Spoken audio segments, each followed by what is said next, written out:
And there are 4 emotions that most caregivers have to deal with over and over and over again. And they are anger, guilt, depression, and grief. Sound familiar? Yeah. Madeline got angry often, and she wrote about it often. And this letter she wrote in the summer of 1994, and it was the first year after Quentin's stroke. It was during wheat harvest. And she said,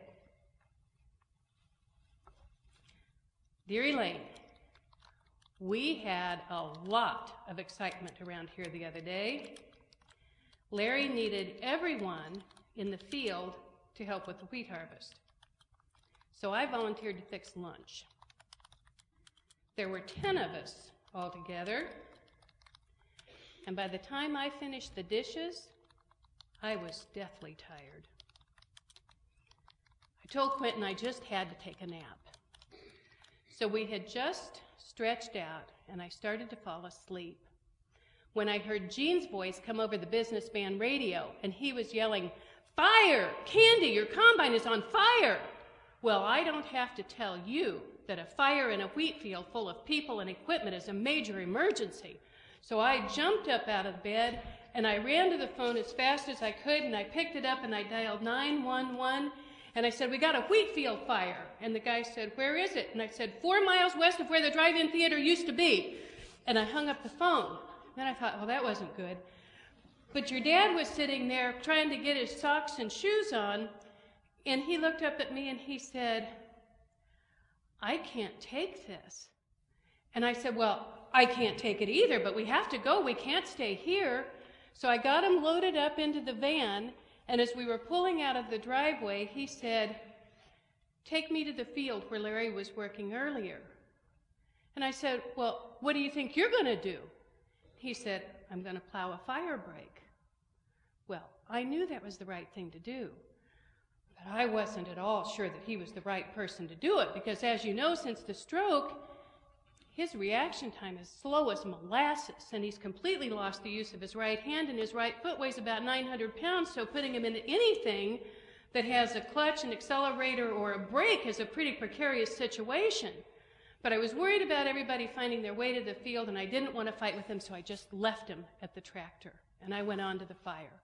Well, evidently, they followed the big plume of black smoke to the field, because when I got there, it was this absolute beehive of activity. The volunteer fire department and ambulance had come out from town, and friends and neighbors and people just coming by were all helping to put out the fire. And then we looked up, and there was this moment of just absolute suspended silence when we saw Quentin coming down the road in his John Deere tractor. And he pulled it into the field, he set the plow, and he took off straight as an arrow. Now, I've heard people say that a man's home is his castle. Well, for Quentin, it was more of a rest stop. He would come to the house when it was time to eat, bathe, and sleep. But he was always at his happiest when he was in the field. His castle was a tractor. Well, miraculously, by 3 o'clock, the fire was out. Nobody was hurt, saved all of the equipment, and even most of the wheat. So I got on the radio, and I called Quentin, and I said, "Crisis is over, time to come home." And he said, "Well, there's still some hot stubble. I'm going to stay and finish it, just a little bit." I didn't think that was smart. But you know what? The idea of having a couple hours all to myself in the house without any interruption sounded like such luxury that I let him stay. Well, he came in for supper about 6:30. He ate, and then he got up, and he grabbed his hat, and he headed for the door. And I said, "Where do you think you're going?" And he said, "Well, there's just a little bit left. I'm going to go out and finish it." So at 8:30, I called him on the phone, on the radio, and I said, "You planning to work all night?" And he said, "No, I'm going to be in just a couple of minutes." Well, I'm not at all proud of myself, But when he finally came dragging in at 9:30, I met him at the back door hollering, "If you have another stroke, it had better, by God, kill you." And I went flouncing off to the living room, and he came following me in and saying he was sorry, he just hadn't realized how late it had become. And I said, "Well, you know what? You don't have to be particularly smart to know that when the sun comes down and the moon comes out and the stars start to shine, that it's time to quit." I feel I was entitled to be mad and scared. I'm still convinced that the reason he had the stroke last year was because he worked too hard and he got too tired. When he said he was retiring, he said he wasn't going to work on Sundays or after supper anymore. But he still came dragging in every night between 9 and 11 o'clock. He hasn't had much energy since, and who knows whether it's because he worked too hard and he got too tired, or because he was reminded so forcibly that he can't work and live the way he has for the last 48 years.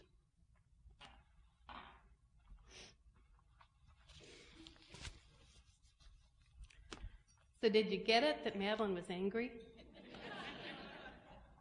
Oh, yeah. Can you blame her? No, of course not.